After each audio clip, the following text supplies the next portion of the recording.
Still on Time Politics on Channels Television. Well, let's get perspective about the position of PVC and uncollected, well, PVCs across the states. We have from Abuja studios Mr. Oluwole Osazeuzi. He's the INEC Director on Voter Education. Many thanks for joining us this afternoon. Tell us the updates on PVC collections across the states, if you can. Well, first of all, let me say thank you for having me and Happy New Year to you and all the viewers. As your correspondents in your earlier reports did state, there are millions of permanent voters' cards lying in our offices, yet to be picked up by the people who went out to register. They took pains to register, and we are aware that some went through fairly difficult circumstances to get registered. So what is baffling to us is why so many of them are yet to come to collect those permanent voters' cards. Late last year in December, we took the cards to unit, but there was some collections, but not quite as impressive as we want them. And don't forget, these cards are not just for those who registered under the continuous voter registration CVR process since 2017, 2018, but also for those who registered in 2010, right from 2010, who have not picked up their cards. Some cards from people who registered in 2010, 2011 January are also still there. So it's a backlog, not just the current one, but a backlog of cards. Those who applied for transfers, their cards are also ready. Unfortunately, I don't have the figures up to 31st of December. I was in the office awaiting those figures since on Monday and Mr. Osazeuzi, I don't have the figures from all the states yet. Okay, but you also concerned, very concerned, because they run into several millions. If I may, you're also director. You know, we mentioned that on voter education. Would you say you're satisfied with the, number of PVCs that have not been collected? What is the implication, especially for the forthcoming elections? Wouldn't that affect voter apathy?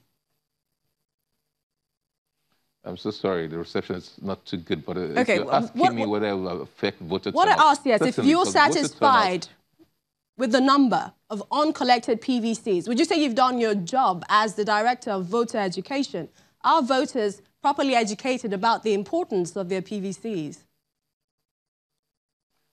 I think there's heightened consciousness about the importance of PVCs. Yes, I think the average Nigerian knows what a PVC is. And I would like to hazard a guess by saying they realize the importance of it. But I really don't know. We've not undertaken a study to show the reasons for this millions of cards are still in our possession. We really don't know yet. But each state has taken its own initiative to see what best way to approach this issue of getting people to pick up, to come collect their cards.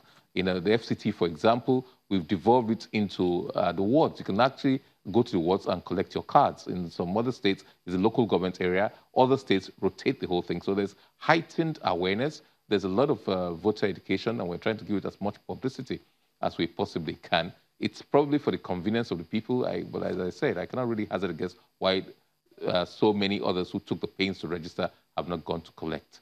So would you say you're satisfied so far?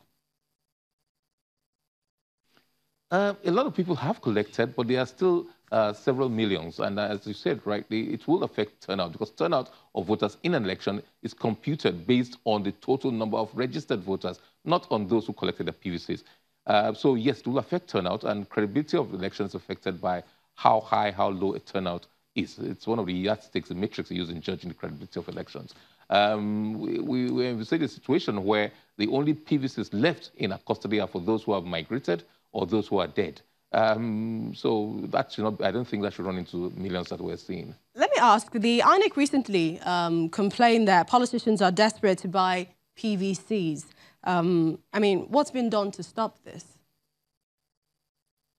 Yes, one of the commissioners, I believe it's in Oyo, did discuss with online publishers and said that the feeders we're getting was that politicians were desperate to lay their hands on PVCs. I don't know what measures, but for information purposes, if you buy those PVCs, there isn't much you can do with them. You cannot use them to vote. Probably they're buying in places where they're not so strong, so that the turnout in those places will be relatively low. That's the guess I can hazard in that regard, because it will not serve them. Card readers will be used. And the card reader will authenticate the card to see whether it's actually an INEC-issued card.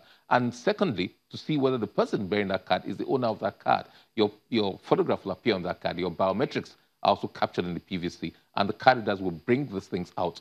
So if you're not the owner of the card, you cannot use it for that purpose. You can use your card, but you cannot use someone else's card. So it's self-defeating. How ready is INEC for the forthcoming general elections? Well, you're asking me to judge myself, but the only way I can answer that is this. We issued a timetable and schedule of activities for the elections. We've gone more than halfway there. Everything we have said we will do in accordance with the law and in accordance with our timetable, we have undertaken up to this point. On the 7th of January, next week, Monday, we will issue the register of voters, certify, as required by law, certify the register of voters be used for the general elections, and publish that register, issue them to political parties, and then anybody who wishes to get a register from any part of the country is free to apply for it. We're obliged to give to them. So that shows the level of preparedness. Ad hoc training, recruitment training of staff is about route training has already commenced. All the other things, procurement processes have gone a long way. Voter education, enlightenment is going on. The meetings we are supposed to have are going on. So all those activities, if you check our checklist, we've checked them off.